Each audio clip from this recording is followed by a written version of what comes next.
Si comme moi, il y a encore quelques mois, tu payes aujourd'hui un abonnement à ChatGPT+, à Claude Pro, à Gemini ou encore pire, à plusieurs de ces modèles en même temps, et bien dans cette vidéo, je vais te montrer comment tu peux diviser par quasiment 3 tes abonnements et continuer à profiter de ces meilleurs modèles et bien plus encore. C'est ce que j'ai personnellement fait en revenant à l'offre gratuite de ChatGPT et en m'abonnant à un autre outil qui s'appelle ChatLLM de Abacus AI.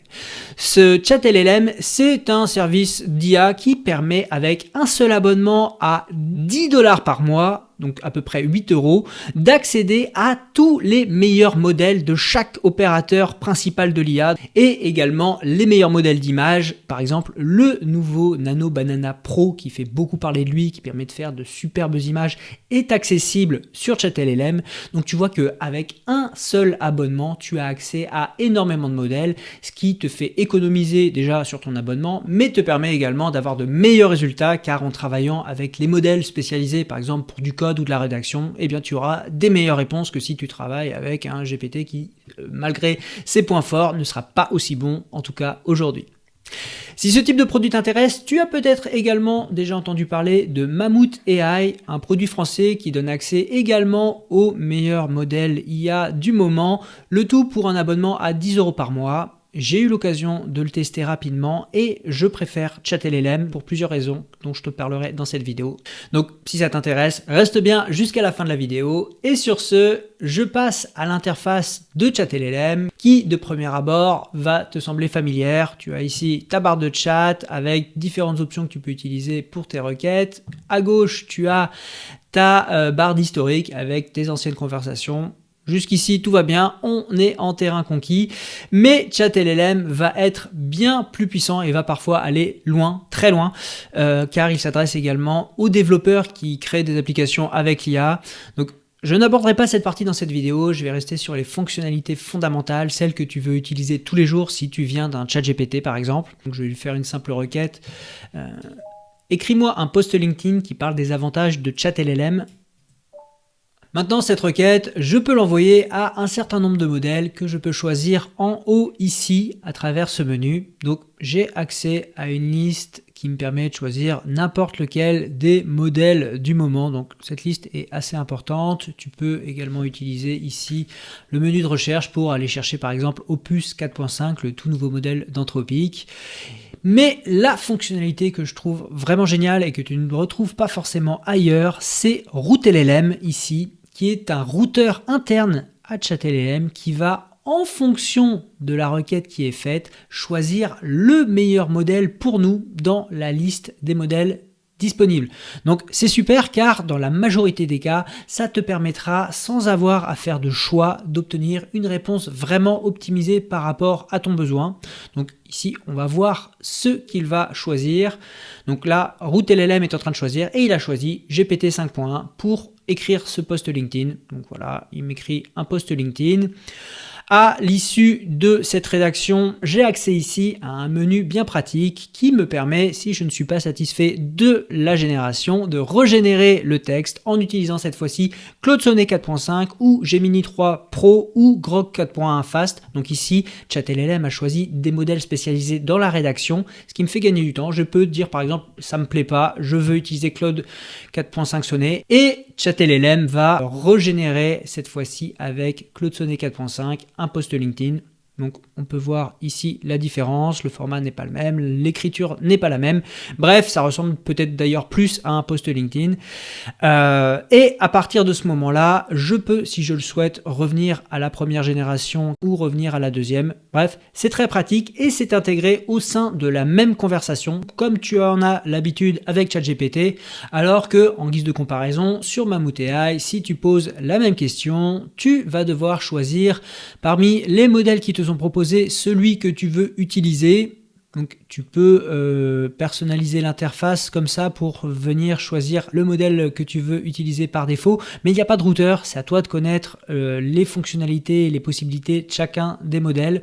Donc c'est moins pratique que RouteLLM de ce côté-là, et surtout quand tu fais une génération, donc par exemple on va dire que je veux le faire avec Mistral par défaut ici, je vais avoir une première réponse, et si je veux reprompter avec un autre modèle, par exemple avec Claude, déjà je ne peux pas choisir entre Opus et Sonnet quand je clique sur ce bouton, et surtout j'ai une deuxième conversation qui est créée, plutôt que de rester dans la même conversation. J'ai ici la première, la deuxième, qui vont se rassembler dans un répertoire si je crée une autre conversation. Voilà, j'ai créé une autre conversation, un répertoire s'est créé, mais demain si je reviens ici et que je reprompte ce prompt ici avec un autre modèle, j'aurai une nouvelle conversation qui sera créée. Bref, c'est un peu confus pour moi et je préfère clairement le système de ChatLLM avec une seule conversation quoi qu'il arrive. Donc avec ça, tu as vu comment générer du texte, c'est la chose qu'on fait le plus souvent sur nos outils d'IA. Tu peux aller plus loin avec ChatLLM, tu as la possibilité d'ajouter des fichiers, par exemple un PDF à qui tu voudrais poser des questions, tu peux l'ajouter soit en le glissant-déposant, soit en utilisant ce menu ici. Tu peux connecter d'ailleurs des apps et aller par exemple connecter ton Google Drive pour pouvoir travailler avec tes fichiers sur Google Drive, ça peut être pratique. Tu as la possibilité de forcer le modèle à faire une recherche sur le web quand tu fais une requête. Donc rien de révolutionnaire ici. Par défaut, tu es en mode chat, donc conversation, mais tu peux passer en mode Deep Agent. C'est un agent IA entièrement géré par ChatLLM et qui lui donne accès à des fonctionnalités de développement informatique. Donc tu peux créer une application en un prompt si tu veux avec Deep Agent. Tu peux créer des documents, des rapports de recherche, des fichiers PowerPoint, du code de manière générale. Bref, c'est un agent IA qui va raisonner étape par étape, suivre des plans et réaliser des tâches beaucoup plus complexes qu'un simple prompt. Donc je ne rentrerai pas dans le détail de ce Deep Agent dans cette vidéo. On va rester vraiment sur les fondamentaux. Et enfin, tu as le mode Study. Donc c'est un mode d'étude. C'est la même chose que ce que fait ChatGPT, je crois, où en gros, si tu es étudiant et que tu veux pas qu'on te donne directement les réponses, mais qu'on t'aide à accéder aux réponses, eh bien, tu peux passer par ce mode. Je ne l'utilise jamais. En dessous, tu as accès aux différents et principaux outils de ChatLLM pour faire par exemple de la génération d'images, de code. Playground, c'est avoir à gauche ton chat, à droite un aperçu, par exemple pour éditer du texte ou pour voir le site internet que tu es en train de construire. Par exemple ici, ça pourrait être intéressant de passer en mode Playground, donc je vais lui dire ouvre le post dans un Canva. Hop. Donc là, il est en train de router ma requête vers Claude Sonnet 4.5 pour générer le canevas.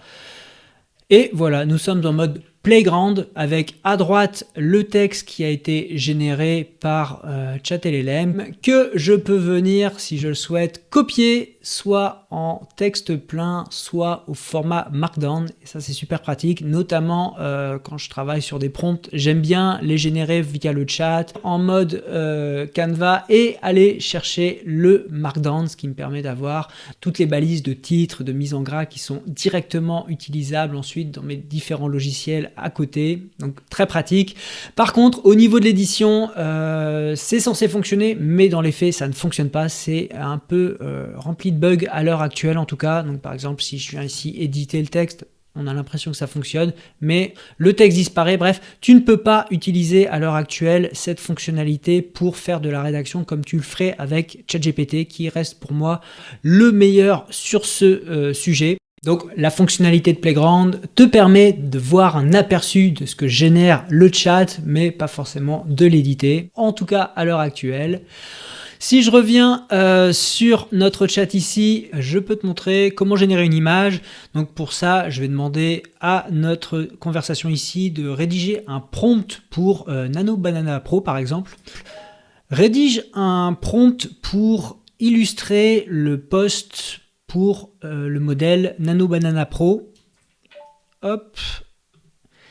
Il va alors me rédiger normalement un prompt en anglais pour pouvoir illustrer le post. Voilà un prompt. Donc tu peux voir que c'est plus lent que ce que tu peux avoir sur ChatGPT de manière générale. Ça sera un des défauts de ChatLLM. La génération est plus ou moins rapide selon les modèles qui sont utilisés. Donc je vais prendre le premier prompt que je vais copier. J'ouvre alors la fonctionnalité de génération d'images et ici je peux choisir parmi tous les modèles du moment, on va dire, il y en a vraiment beaucoup. Tu vas avoir du Midjourney, du Flux2 Pro, du Nano Banana Pro, donc c'est celui que je vais utiliser. Tu as aussi GPT Images, donc Nano Banana Pro est vraiment top pour faire toutes sortes d'images. On va voir ce qu'il nous créera pour ce post. Tu peux choisir le nombre d'images que tu veux générer, ça peut te permettre d'avoir différentes versions et de choisir celle que tu préfères à la fin. Tu peux même uploader une image pour demander au modèle de la modifier ou de l'intégrer dans le résultat que tu souhaites obtenir. Et ici, tu peux dire ce que tu veux que le modèle génère comme image. Donc c'est là où je vais coller le prompt qu'on vient de réaliser.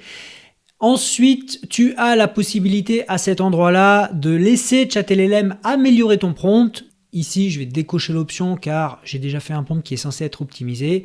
Tu peux choisir l'aspect ratio de ton image. Donc, on va prendre une image carrée ici pour l'exemple, mais tu as tout un tas de possibilités qui s'ouvrent à toi. Et la résolution d'image, 1K, 2K, 4K. On va rester sur du 1K. Et quand tu es prêt, tu lances la génération. Et là, Nano Banana Pro va être appelé et on va voir ce qu'il va créer. Voilà, ça aura pris à peu près 10 secondes pour faire apparaître l'image. Donc comme tu le vois, c'est une image assez précise. Le texte n'est pas forcément lisible, mais la qualité est au rendez-vous avec des belles couleurs, une mise en scène qui est sympa. Et tu peux retrouver ici le prompt qui a été utilisé. Donc on a bien une moderne professional workspace scene, blablabla, blablabla, bref. Le prompt est respecté et la réalisation est plutôt qualitative. Je ne suis pas sûr que Gemini Nano Banana Pro était nécessaire pour obtenir ce résultat, mais en tout cas, tu vois comment tu as pu créer l'image. Je vois que j'ai ici un crayon qui me permet de la modifier. Eh bien, tu peux voir que je ne savais pas. On va dire par exemple, I want this picture to be at night. On va voir ce que ça donne pour la modification d'image. Est-ce qu'il va bien réussir à reprendre l'image et à la faire passer en mode nuit? Et voilà le résultat. Bon, eh ben, ça marche bien. On a bien la même image avec tout qui a été régénéré. On a perdu par contre le ratio en 1:1 pour le conserver. J'aurais dû le préciser dans mon prompt de modification. Mais bon, c'est un détail. En tout cas, tu vois comment tu peux utiliser ChatLLM pour générer des images avec les derniers modèles, donc c'est très pratique. Et dans les autres options que tu auras dans ton interface ici, tu as la possibilité de créer des PowerPoint. Donc ça, c'est un peu surcoté. Dans la réalité, ce qui se passe, c'est que quand tu utilises cette fonctionnalité, tu vas utiliser le Deep Agent dont je t'ai parlé tout à l'heure, qui va, par exemple, dans le cas que je vais te montrer ici, te poser des questions sur le nombre de diapositives que tu veux créer, le public cible, le niveau de détail et des éléments sur ta présentation. Ensuite, tu vas pouvoir lui répondre. Il va faire des recherches sur Internet, donc il fait vraiment plusieurs étapes pour obtenir de la donnée fraîche et précise sur ton sujet. Ensuite, il va créer un projet en Next.js, donc du code qui va générer une présentation. Je te passe les détails. Après un certain temps, c'est assez long, il va générer la présentation. Donc là, je vais redémarrer le projet qu'il a créé pour te montrer à quoi ça ressemble. Donc, les slides, soi-disant PowerPoint, ça ressemble à ça. Donc, il va générer des images pour toi, il va te faire la disposition avec des textes qui seront parfois trop petits à mon goût pour un premier jet. Donc, voilà, ça peut ressembler à ça. Donc, c'est propre, mais pour moi, on est loin d'un slide que tu pourrais réutiliser tel quel. D'ailleurs, ce sera souvent le cas. Du coup, tu peux réaliser des présentations de cette manière, les exporter au format PDF ou en Google Slides, c'est en bêta, ou en PPTX, mais dans les faits, quand tu vas exporter tes PPTX, tes éléments ne seront pas alignés comme il faut, tu devras faire beaucoup de mise en page. Donc je ne te recommande pas d'utiliser ChatLM ou du moins de choisir ChatLM pour ce type d'usage. Je pense que d'autres produits spécialisés seront bien meilleurs pour ce genre de réalisation. Mais en tout cas, tu vois que c'est possible de faire quelque chose de ce côté-là directement dans tes conversations et que tu as de la même manière la possibilité de générer des vidéos, de synchroniser les lèvres d'un personnage personnage dans une vidéo avec un son que tu lui donnerais, d'humaniser du texte. Donc en gros ici, si tu génères un texte et que tu as absolument besoin qu'aucun détecteur d'IA ne puisse savoir que tu l'as généré avec l'IA, cette fonctionnalité Humanize sera utile. Tu peux générer des docs, tu peux éditer des éléments, scraper, donc récupérer le contenu d'un site internet à partir de son URL. Bon, c'est de la recherche web. Ajouter des screenshots à ta conversation, analyser une vidéo, si tu l'envoies en tant que pièce jointe dans ta conversation, tu peux analyser la vidéo, aller chercher des informations dedans. Tu peux générer des tâches récurrentes, par exemple, tu veux faire de la veille tous les lundis à 14h, bah, tu peux créer le prompt de ta veille, dire à ChatLLM que tu veux que ce prompt soit exécuté automatiquement tous les lundis à 14h. Il le fera et tu pourras de cette manière aller voir tes résultats tous les lundis. Tu peux transformer du texte en parole, donc ça peut être sympa. Si tu veux faire de la génération audio et que tu as du texte, bah, tu peux venir insérer ton texte, il te générera l'audio. Tu peux faire le contraire et générer à partir d'un MP3 le texte correspondant, et tu peux faire de la modification d'audio, transformer une voix en une autre. Bref, je ne vais pas rentrer dans le détail ici. Tu as toutes ces fonctionnalités qui sont comprises dans ton abonnement, et à chaque fois que tu fais une génération, tu utilises un certain nombre de crédits sur un total de 20 000 crédits. Si je t'amène dans mon profil, tu peux voir que sur les 20 000 crédits qui m'ont été alloués ce mois-ci, j'en ai utilisé 14 157, qu'il m'en reste donc 5 843 que je peux utiliser jusqu'au 26 décembre. Donc je vais faire peut-être moins de génération d'images avec Nano Banana Pro et un peu moins de génération de code avec Claude, et laisser RouteLLM choisir les meilleurs modèles pour mes demandes et faire le bon ratio en fonction de mon nombre de crédits. Donc ça, si, c'est un avantage. Si tu n'es pas connaisseur des modèles, tu sais pas combien ils coûtent, etc., tu peux laisser RouteLLM faire et il choisira de lui-même les modèles qui ont le meilleur ratio coût pour performance. Donc ça, c'est aussi pratique. Dans les autres paramètres intéressants, tu as le fait que tu peux personnaliser le modèle que tu veux utiliser par défaut quand tu lances une nouvelle conversation. Donc moi, je le laisse sur RouteLLM car j'aime bien ne pas me prendre la tête à choisir le modèle quand je fais une requête.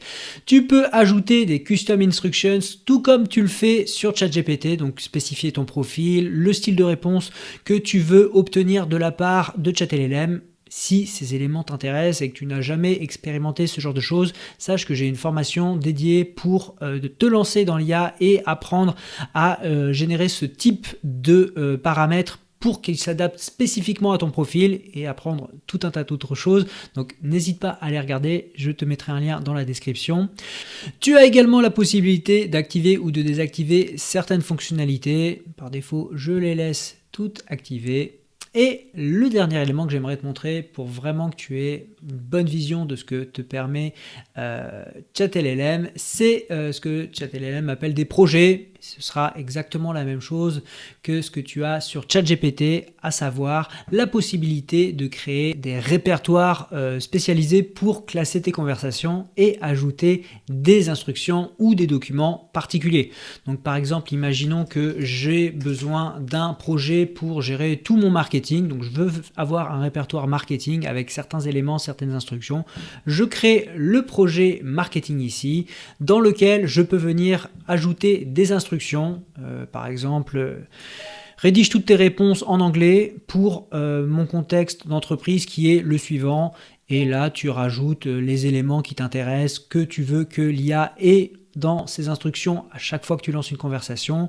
Tu peux également ajouter des fichiers, par exemple des PDF qui contiennent des informations spécifiques sur ton projet, de la documentation, des images. Bref, tu peux ici utiliser cette fonctionnalité projet de la même manière que tu l'utilises dans le ChatGPT. Donc, je ne vais pas aller plus loin dans les détails, mais tu peux voir que de mon côté, j'ai par exemple un projet pour tout ce qui sera rédaction d'articles, où je lui ai donné mes custom instructions quand je rédige des articles. Donc je sais que quand je veux une rédaction spécifique, je peux aller dans ce projet et lancer une nouvelle conversation ici. J'ai la même chose pour différents usages, pour faire du dev WordPress, pour développer des packs Coda, pour etc. etc.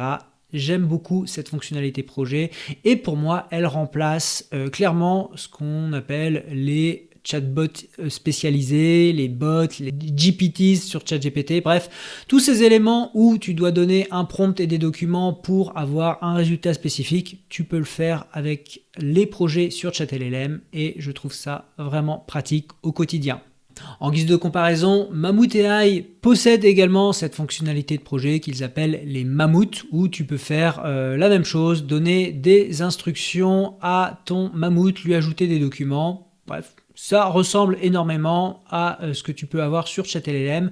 La différence que je vois, en tout cas de premier abord, c'est que tu n'as pas de custom instructions qui sont appliquées par défaut aux conversations de base, les conversations qui sont ici, alors que sur ChatLLM, tu as la possibilité de les configurer ici dans Customize ChatLLM. Donc, de mon côté, je préfère ChatLLM, ça répond à mes besoins, ça offre des fonctionnalités, notamment dans la génération d'images, que je trouve plus abouties, et ça me permet également d'aller plus loin avec DeepAgent, de faire de la recherche approfondie sur des sujets, de créer du code, et également de connecter mon compte GitHub. Bref, il y a plein d'éléments techniques qui sont associés à ChatLLM qui peuvent être pratiques si tu es développeur.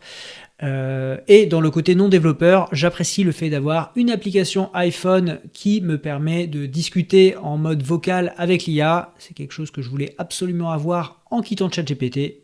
ChatLLM me permet d'avoir tout ça. Et les défauts qu'il a, à savoir son ergonomie d'un autre siècle, notamment ce menu-là qui est juste ignoble, je vis avec. La lenteur de génération m'ennuie aussi quelquefois, mais pour avoir testé Claude directement, c'est pas forcément plus rapide. Et du coup, je fais avec pour moins de 10 € par mois. C'est vraiment un excellent compromis et j'en suis très content. Sur ce, si cette vidéo t'a apporté de la valeur, tu peux me le dire en me donnant un pouce bleu et en m'écrivant un commentaire. N'hésite pas à te lancer avec le lien sous la vidéo. De mémoire, tu as un mois gratuit qui est offert lorsque tu démarres avec ChatLLM, donc profites-en. Et sur ce, je te dis à bientôt pour une prochaine vidéo.